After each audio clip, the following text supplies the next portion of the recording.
Capítulo 2. Quando o método tradicional não funciona. Objeções. Parar, pensar, organizar as contas, traçar um plano para viver com o dinheiro que sobra e colocar em prática o planejado. É simples, ou melhor, parece simples.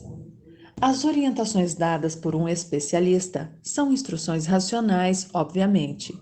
Para um leigo, diante da dificuldade de colocar em prática tais orientações, centenas de argumentos e objeções costumam servir de muletas.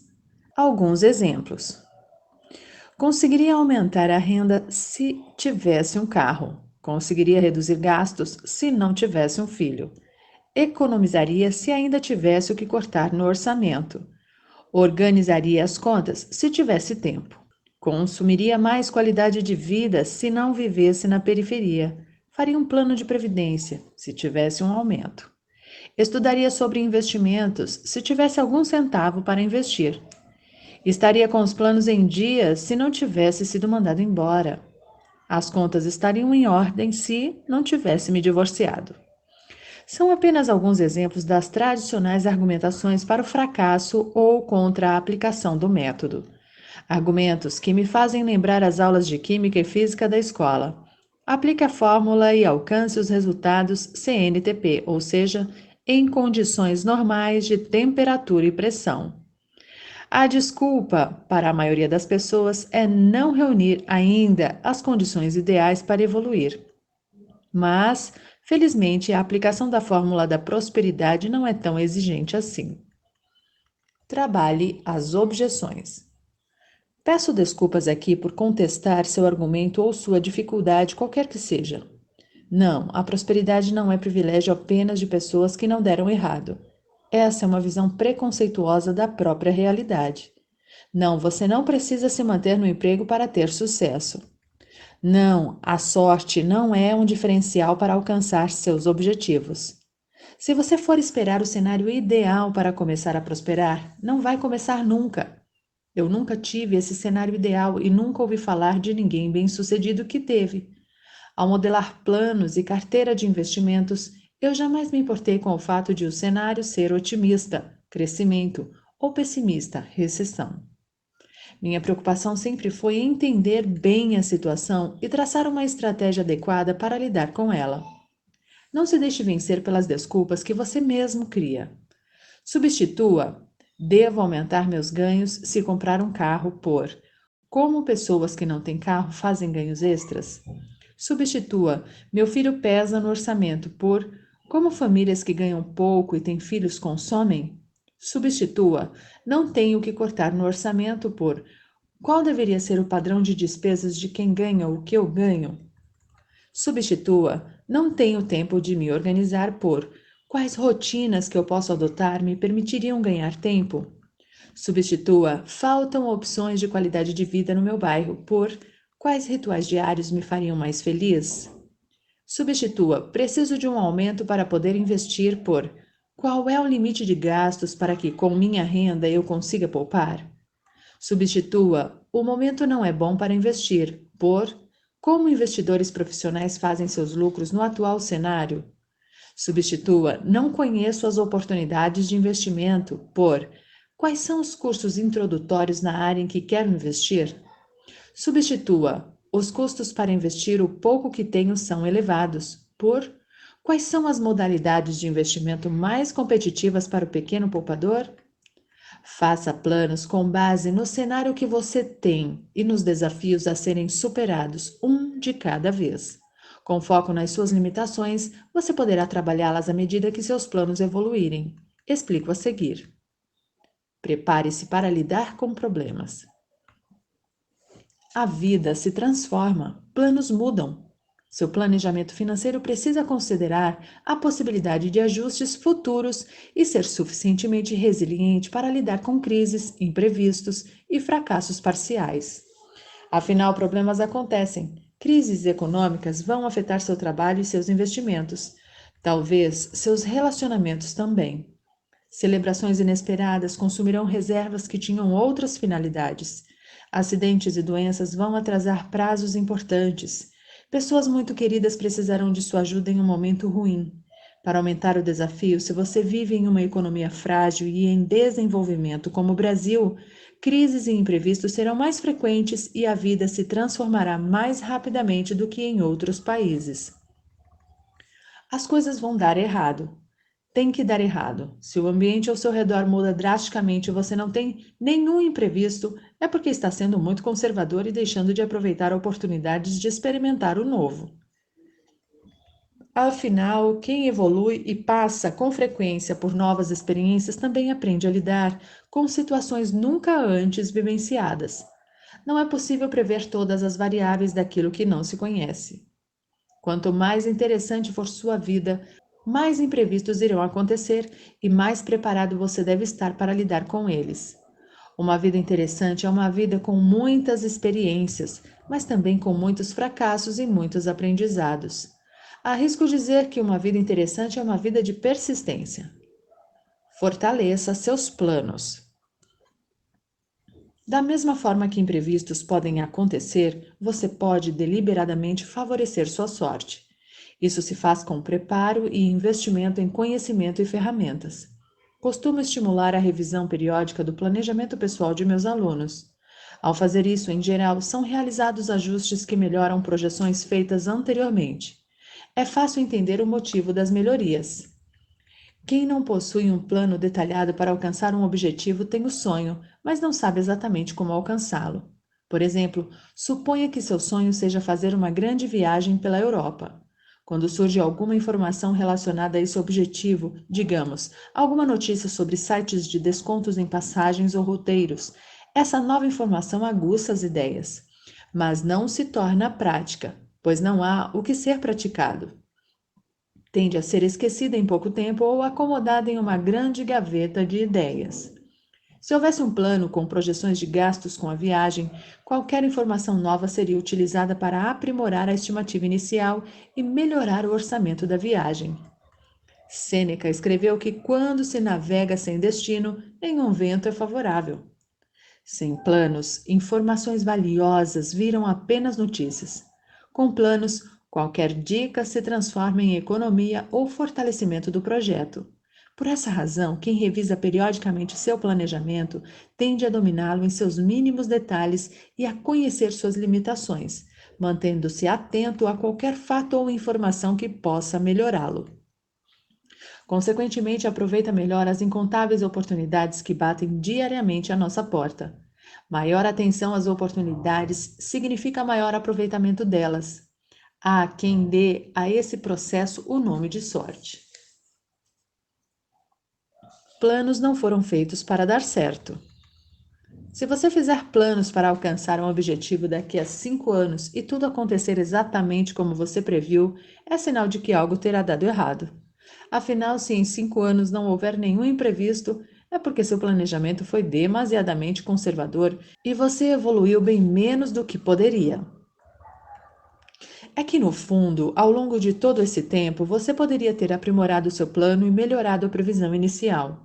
Se não fez isso, provavelmente seu conhecimento também não evoluiu, algo inconcebível nos dias de hoje. Planos são feitos com base na perspectiva que você tem hoje e devem evoluir à medida que ganha experiência. É por essa razão que oriento meus alunos a serem otimistas em suas previsões.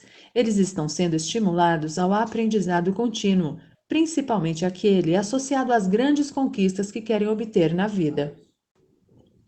Quando os planos não ajudam, todos temos sonhos. Quando temos uma noção de quanto custa o nosso sonho, em quanto tempo podemos realizá-lo e de que forma seremos capazes de alcançá-lo, passamos a ter uma ideia.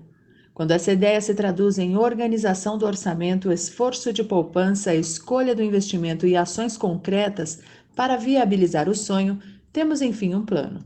Entenda por plano a reunião consciente, organizada e disciplinada dos recursos necessários para construir um objetivo de forma tangível e viável.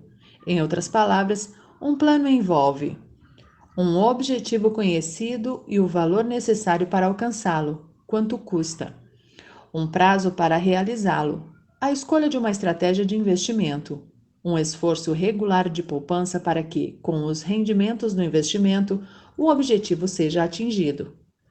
Há pesquisa de informações para que os itens acima sejam aprimorados ao longo do tempo. Fiz questão de conceituar o que entendo por plano porque muitas pessoas iludem-se ao acreditar que possuem planos quando, na verdade, só estão cultivando ilusões que não vão garantir seu sucesso. Por exemplo, não podem ser considerados exemplos de planos. Começar a investir quando receber um bônus ou uma promoção. Essas são apenas hipóteses que podem não acontecer. Contar com elas não gera nada além de frustração. Por outro lado, cursar uma pós-graduação para concorrer a uma promoção ao trabalho no feriado para bater a meta e receber um bônus são planos. Aguentar no cargo insuportável até que apareça uma oportunidade melhor. Trabalhar sem tesão é se condenar ao fracasso, pois em algum momento você fraquejará pela falta de energia. Oportunidades não aparecem, elas são caçadas por quem se prepara. Aceitar por alguns meses um trabalho que a maioria não quer e atuar de forma brilhante para provar seu valor e ser recompensado por isso é um plano. Jogar na loteria semanalmente na esperança de ganhar um grande prêmio. É comprovado. É mais provável morrer atingido por um raio do que ganhar na loteria. Se fizer um seguro de vida contra descargas atmosféricas, vai gastar menos do que com loterias e terá o mesmo retorno. Mesmo assim, continua não sendo um plano. Tentar o pulo do gato com negócios de ganho rápido. É daquelas armadilhas que se perpetuam na sociedade porque quem cai nelas sente tanta vergonha que evita compartilhar o aprendizado. Você vai mudar de vida com um investimento que promete ganhos de 3% ao mês? Vai entrar em um negócio de vendas diretas em que ficará milionário se todos os seus amigos caírem, quero dizer, entrarem também? Rendimentos elevados em investimentos são fruto de muito trabalho e dedicação. Negócios sérios transformam-se em pirâmides financeiras na mão de amadores. Oportunidades verdadeiras não são compartilhadas com qualquer interessado. Um bom plano pode ser executado em um prazo curto, mas isso normalmente é resultado de conhecimento e não de ceder a um esforço de venda. Aceitar o insucesso nos planos quando um fato extraordinário acontece. Seu plano era simplesmente seguir o plano, mas o bebê nasceu, o emprego acabou ou o relacionamento morreu.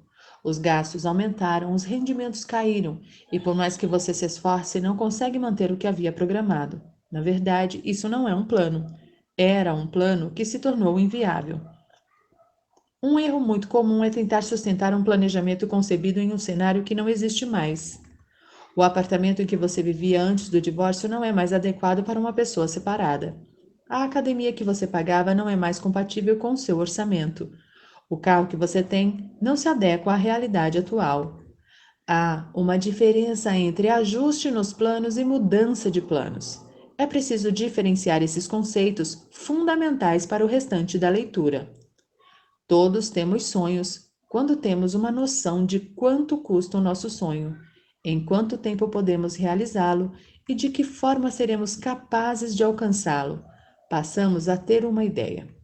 Quando essa ideia se traduz em organização do orçamento, esforço de poupança, escolha do investimento e ações concretas, temos enfim um plano. Blindagem contra imprevistos, o ajuste nos planos. Usei o termo resiliente quando me referi a lidar com crises. Esse é um conceito que discuti originalmente no livro Dinheiro, Os Segredos de Quem Tem. Resiliência é a característica física que alguns corpos e materiais possuem de recuperar sua forma original depois de sofrerem determinados tipos de deformação. Por exemplo, borracha e espuma de colchão são materiais considerados altamente resilientes. Uma das mais importantes técnicas do planejamento financeiro é manter-se financeiramente resiliente. Em outras palavras, planos devem ser construídos de modo a suportar imprevistos de diferentes naturezas. Se você está se preparando para casar, por exemplo, não pode desistir do casamento caso a faculdade ou a conta de energia elétrica aumentem de preço. Seus planos devem considerar que muitos itens de consumo vão encarecer. O exemplo da inflação ou aumento de preços não é o mais crítico, pois normalmente os rendimentos que obtemos do trabalho também são corrigidos pela inflação. Porém, outros percalços podem acontecer. A televisão pode queimar, você pode ser convidado para apadrinhar um casamento, a seguradora pode lhe cobrar a franquia do seguro em caso de sinistro. Esses são problemas que costumam inviabilizar pequenos planos de muitas famílias. Existem duas poderosas estratégias para blindar o orçamento contra imprevistos. 1. Manter uma reserva de emergências. Trata-se de uma reserva equivalente a cerca de 3 meses do consumo mensal da família, que deve estar investida para não perder a oportunidade de rendimento com liquidez imediata, ou seja, com disponibilidade imediata em caso de necessidade. A reserva de emergências deve ser considerada como o primeiro dos investimentos. Não se faz outro enquanto ela não estiver completa. Em caso de uso total ou parcial, recompô-la deve ser prioridade. Em caso de dívidas planejadas, como o financiamento do carro ou da moradia, a quitação deve ser feita sem consumir essa reserva, pois é ela que manterá a estabilidade financeira e psicológica da família em caso de imprevistos. 2. Reduzir a proporção de gastos fixos no orçamento. Nossas decisões de consumo são escolhas pessoais. Há uma grande diferença entre gastos fixos, aqueles que você sabe que terá que pagar todos os meses, e gastos variáveis, aqueles que acontecem de vez em quando ou só quando sobra dinheiro. Normalmente, os gastos variáveis são os relacionados a lazer, cuidados pessoais, qualidade de vida e educação avulsa. Quem reclama que faltam recursos para esse tipo de gasto resiste a entender que isso é resultado de escolhas mal pensadas. O financiamento ou aluguel pode estar sufocando a família, mas o fato é que, em algum momento, seus integrantes decidirão não morar em um apartamento 10% mais barato, por exemplo. Quanto mais despesas fixas temos, mais expostos a imprevistos estamos, pois não há o que cortar em situações urgentes. Quem assume um padrão de vida mais econômico e com mais gastos variáveis tem a vantagem de viver melhor e mais motivado, porque pode desembolsar mais com o que o faz feliz e com um orçamento mais resiliente. Se tivermos que dedetizar a casa, cancelamos o cinema e vamos ver filme na casa de amigos. Além de um padrão de vida mais simples, outra forma de reduzir gastos fixos é evitar compras a prazo. Uma combinação de reserva para emergências, compras à vista e estilo de vida mais simples e mais rico em experiências não blinda totalmente a família contra a frustração. Afinal, diante de fatos inesperados, pequenos planos e programas de lazer serão cancelados. Mas é fundamental entender que, passados alguns dias, essa pequena frustração já não será mais sentida. Afinal, a família terá voltado à rotina normal. Por outro lado, para quem não tem resiliência orçamentária, basta um convite para jantar fora para que as contas não fechem e os planos se inviabilizem. E muito provavelmente essa família estará iniciando um ciclo de dívidas do qual terá dificuldade para sair, pois no mês seguinte os gastos fixos estarão lá para consumir todo o orçamento, sem margem de manobra sequer para quitar a dívida, que já estará maior que no mês anterior. Esse é o começo do ciclo da frustração, definido no livro Mais Tempo, Mais Dinheiro. Para quem se identificou com o ciclo da frustração ou com dívidas fugindo ao controle, recomendo a leitura de Como Organizar Sua Vida Financeira, em que explico passo a passo como negociar as dívidas e reequilibrar as finanças. Percebe como enriquecer é uma questão de escolha? As decisões muito bem intencionadas sobre o seu padrão de vida, baseadas no que você acredita que pode pagar, podem permitir ou não que reservas sejam formadas e que você esteja preparado para lidar com imprevistos. A dúvida, acredito, está em até que ponto reduzir o padrão de vida para se tornar mais resiliente e com maior capacidade de poupança. Explicarei esse ponto em detalhes nos capítulos seguintes. Jogar a toalha, a mudança de planos. Há situações, porém, em que planos realmente dão errado. Você os constrói com base em um cenário. Quanto você ganha, qual sua empregabilidade, como você gasta ou espera gastar, quanto tempo espera viver, mais grandes fatos da vida vão afetar suas escolhas. Imprevistos acontecerão e planos mais resilientes sofrerão pequenos ajustes, enquanto os sem resiliência serão parcialmente abandonados. Em média, o resultado de planos elaborados sem muita qualidade é uma aposentadoria aquém da desejada e um padrão de vida decrescente nos últimos anos de vida. Isso não pode ser considerado como fracasso, é apenas o resultado ruim de planos igualmente ruins. O nosso cenário, porém, pode mudar.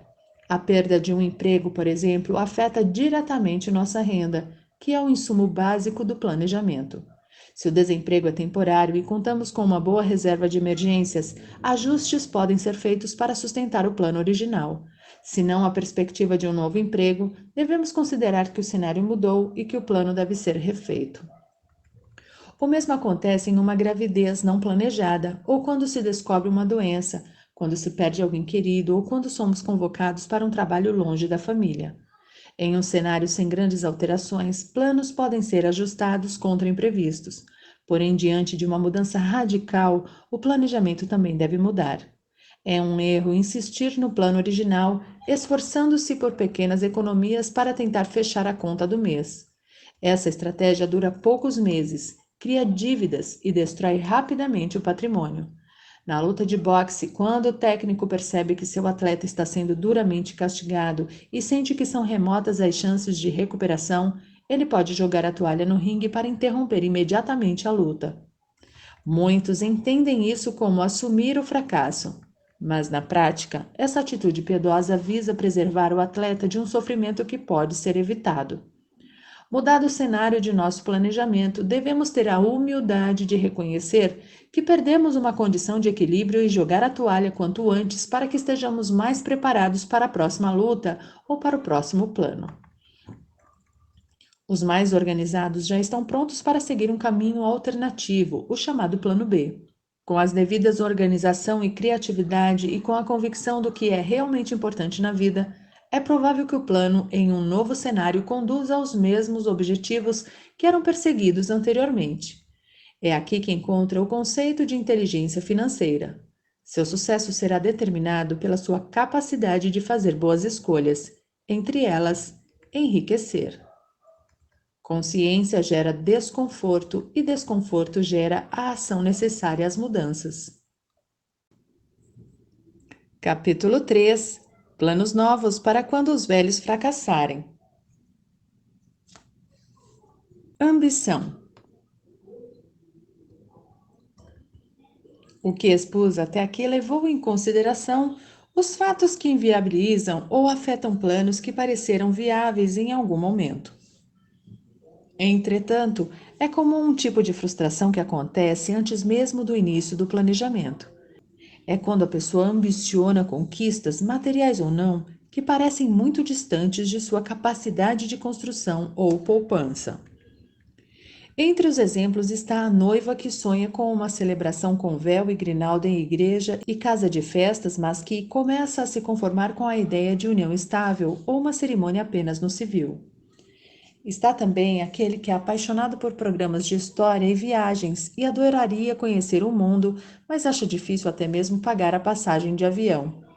Ou então o jovem de periferia, que acredita que não sobe na vida porque não consegue comprar um bom par de sapatos para se apresentar dignamente em uma entrevista de emprego.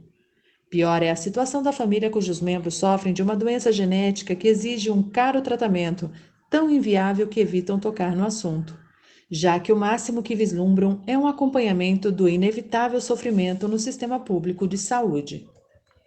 Não há limite para a ambição, mas sabem os ambiciosos que a falta de recursos limita severamente a realização de seus sonhos majestosos.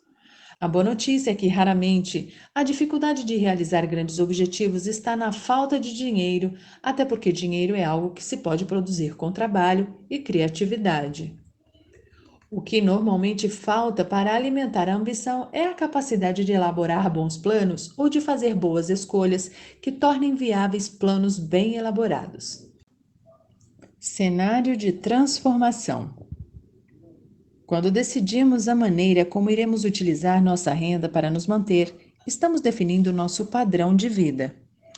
O raciocínio usual para a estruturação do padrão de vida, isto é, a definição dos gastos que queremos ou precisamos ter é: vislumbrar um item que desejamos consumir, levantar custos de aquisição ou financiamento e de manutenção, avaliar possibilidades e estimar o melhor que podemos adquirir com os recursos que acreditamos que temos.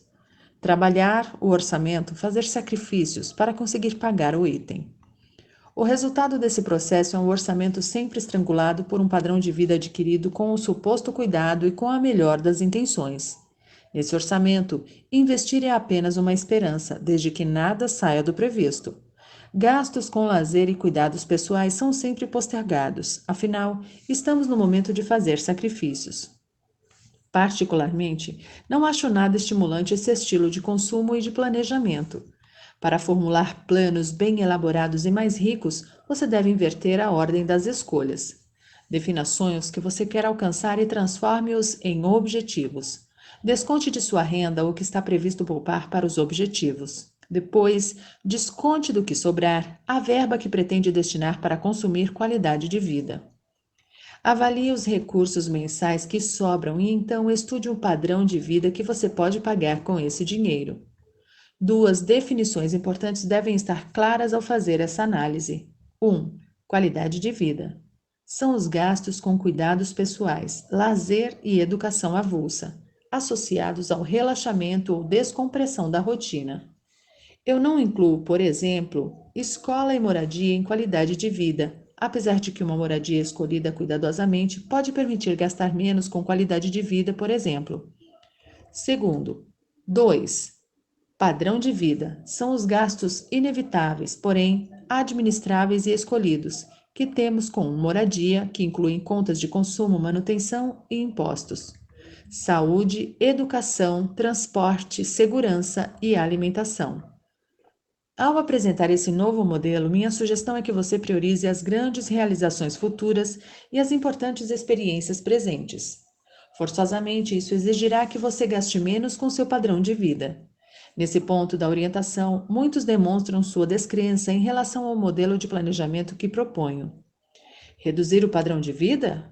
Como reduzir o padrão de vida quando se mora na casa mais simples do bairro? Como comprar um carro mais barato quando se tem 2 filhos e o carro atual pequeno já tem 6 anos de uso? Deve-se abrir mão de um plano de saúde? De um curso de idiomas para o filho? Das atividades físicas feitas por orientação médica? Dá para reduzir o padrão de vida quando se mora de favor? Só se gasta com comida e remédios e ainda há dívidas acumuladas? Tenho respostas a esses questionamentos, mas antes de tudo, minha orientação é que você deixe de usar essas perguntas como desculpas para não agir. Quem se faz de vítima acaba sendo vítima da própria acomodação. Sua situação presente, não importa qual seja, não serve de argumento para você não melhorar de vida. Se o cenário é difícil, reconheça apenas que na escalada em direção à prosperidade você tem alguns poucos degraus a mais a subir. Do ponto de vista prático, eu entendo qualquer das situações descritas pelas perguntas acima como sendo o cenário no qual elaboraremos nosso plano. Não importa se ele é bom ou ruim. O que importa para seu sucesso é adotar a estratégia correta para o quadro que se apresenta. Se você não está satisfeito com esse cenário, incluiremos na estratégia a transformação dele. Por isso, dedico o restante deste capítulo ao que chamo de cenário de transformação.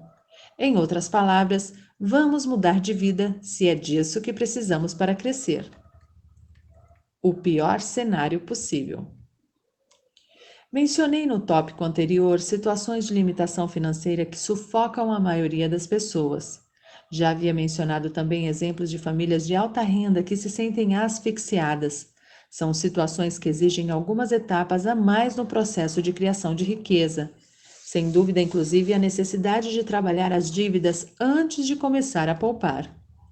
Mas nenhuma situação é mais grave do que a insolvência absoluta, quando simplesmente não há mais capacidade de pagamento das dívidas. Isso acontece quando há um grave evento inesperado na família, como uma doença que exige tratamento longo ou uma grande perda que não estava coberta por seguro, como o alagamento da moradia. Em muitos casos, a insolvência absoluta é resultado apenas da irresponsabilidade ou da ingenuidade quando não se toma a atitude de estancar dívidas ainda no início e elas se acumulam fora de controle durante meses ou anos. Quando a dívida é muito maior do que o patrimônio do devedor, existe no Brasil a possibilidade de declarar a falência pessoal, que no meio jurídico é conhecida como insolvência civil. A declaração judicial de insolvência implica o vencimento antecipado de todas as dívidas e a arrecadação de todos os bens suscetíveis de penhora, tanto atuais quanto futuros, direitos a receber. Porém, nesse assunto, os juízes são extremamente rigorosos e inflexíveis, e é raro declararem a insolvência civil, diferentemente do que ocorre com a pessoa jurídica, para a qual são mais comuns a declaração de falência e os processos de recuperação judicial. Isso quer dizer que quem deve não conseguirá fugir de suas obrigações. Poderá talvez negociar parte da dívida. Mas esperar as dívidas se acumularem para conseguir uma negociação é péssimo negócio, pois as mais negociáveis são aquelas que crescem mais rapidamente. Você prefere pagar o total de uma dívida de 4.000 ou 10% de uma dívida de 100.000 após anos, sem crédito e com muito sofrimento? É um erro deixar os problemas chegarem a esse ponto.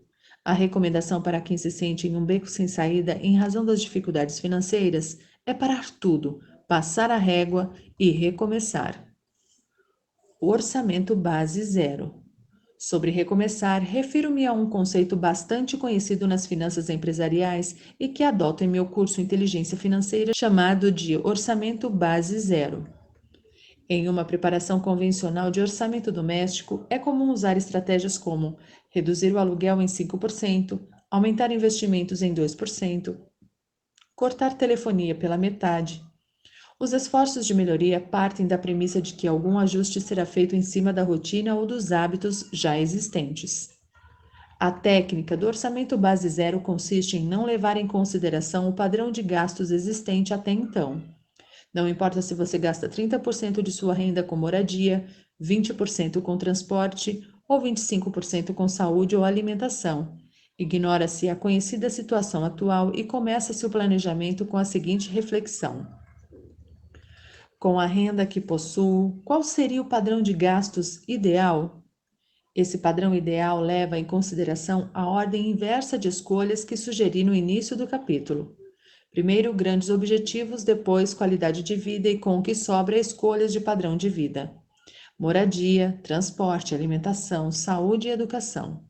A técnica o convida, portanto, a uma redução no custo de seu padrão de vida, levando em conta que uma vida mais simples é o caminho para uma vida mais rica em experiências presentes e em concretizações futuras. Obviamente, não se muda o padrão de vida de um mês para o outro. Há compromissos decorrentes de más escolhas passadas que limitarão nossas decisões por um tempo, mas os seguintes passos fazem parte de meu plano de enriquecimento para meus alunos.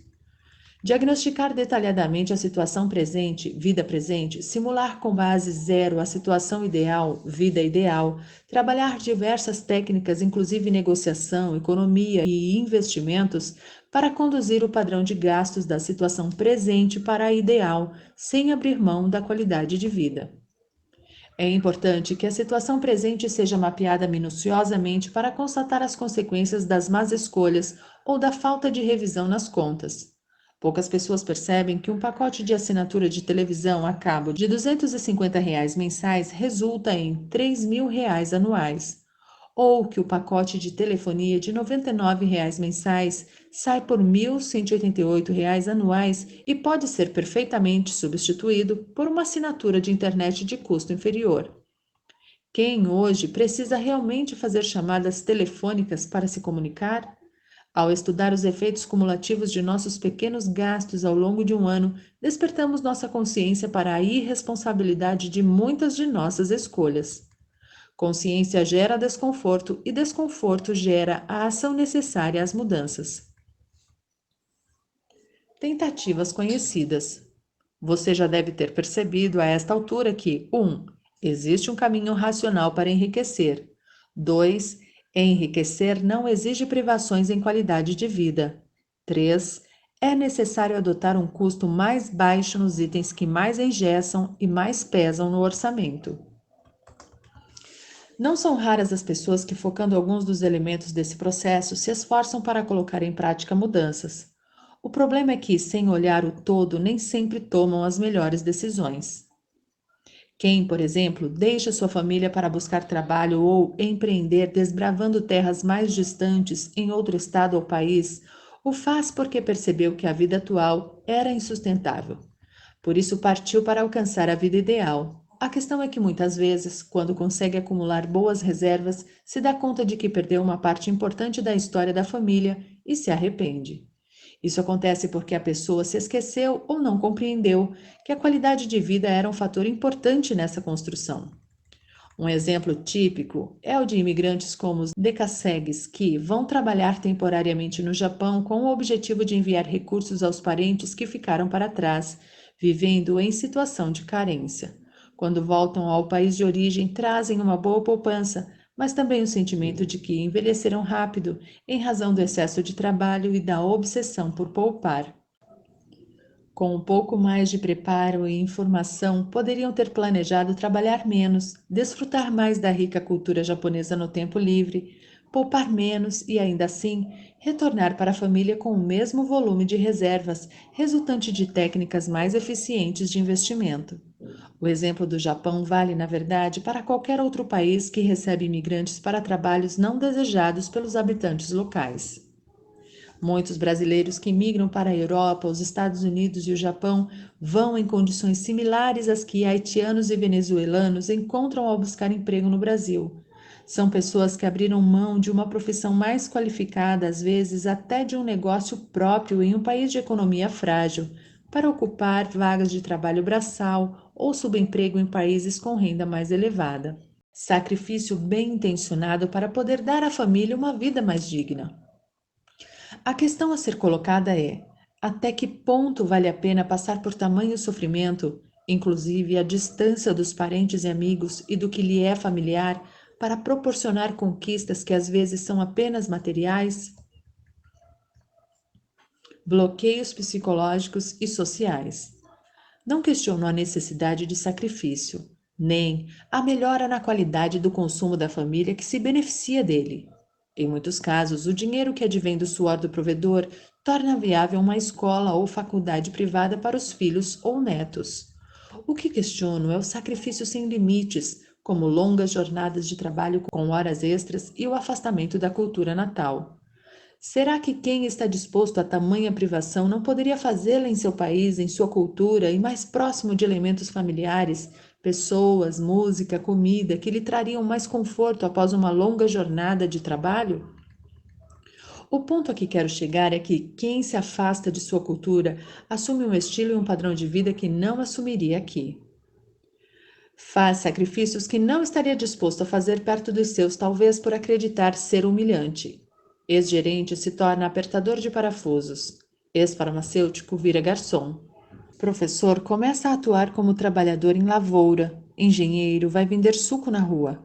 Passam dificuldades, sentem o desgaste físico, mas os desafios nos fortalecem e nos fazem crescer. Dinheiro ganho com muito suor tem mais valor. Será que, se essas pessoas se submetessem a sacrifícios desse tipo em sua terra natal, ignorando julgamentos e pressões da sociedade, não chegariam a resultados similares aos que alcançam com muito custo em uma sociedade estranha? Não estou apenas opinando. Essas reflexões nasceram de experiências pessoais. Quando eu cursava o primeiro ano de administração, minha segunda faculdade na Fundação Getúlio Vargas, a melhor escola de negócios do país, decidi dar aulas de inglês para fazer dinheiro. Meus pais proviam moradia e alimentação, mas eu já namorava e queria ter meus gastos. Ouvi de muitas pessoas queridas perguntas do tipo: estudando na FGV e dando aulas de inglês? Por que não faz um estágio em uma multinacional? Na minha cabeça, a resposta era simples. Primeiro ano de faculdade não era hora de estágio, mas 21 anos de idade era hora de ganhar dinheiro. É possível que o desemprego não seja resultado da falta de emprego, mas sim da falta de vontade de trabalhar, ou da humildade de aceitar trabalhar porque trabalho sempre existe para quem tem capricho e vontade de executar. Estudo e conhecimento ajudam, obviamente, mas são raros os que aproveitam o tempo livre do desemprego para estudar com afinco. Dedicam o tempo à espera de vagas que não existem, enquanto outros estudam para se qualificar para vagas que exigem conhecimento e certificações.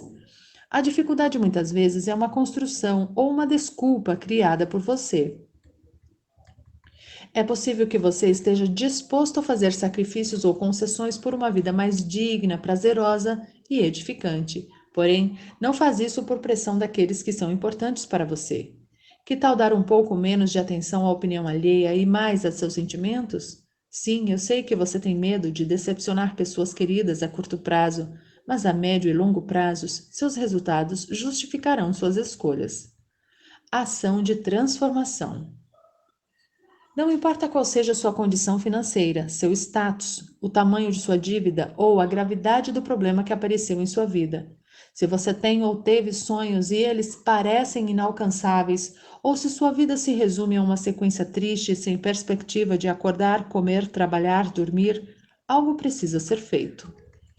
Uma vida rica pressupõe a realização de sonhos. Se você não está alcançando nada do que sonhou, faltam-lhe, pelo menos, um pouco de agenda para organizar planos e um pouco de coragem para reconhecer as escolhas erradas que fez e mudar de vida. Se não falta coragem e você se sente pronto para entrar em ação, cuide para tomar a direção certa. Mais importante do que sacrificar horas de sono e práticas de lazer e cuidados pessoais é estabelecer um plano para reduzir o custo do seu padrão de vida. Minha missão neste livro é lhe mostrar que essa redução pode ser feita sem o sentimento de que você está perdendo ou abrindo mão de algo. Minha proposta é lhe apresentar um caminho para uma vida mais rica, e vida mais rica significa presente e futuro mais ricos. Qual a sua desculpa para não prosperar? Espero acabar com todas as suas objeções. Depois me conte o que achou nas redes sociais. Instagram, @Gustavo Cerbasi. Facebook, Gustavo Cerbasi Oficial. YouTube, Gustavo Cerbasi BR. Twitter, @G Cerbasi.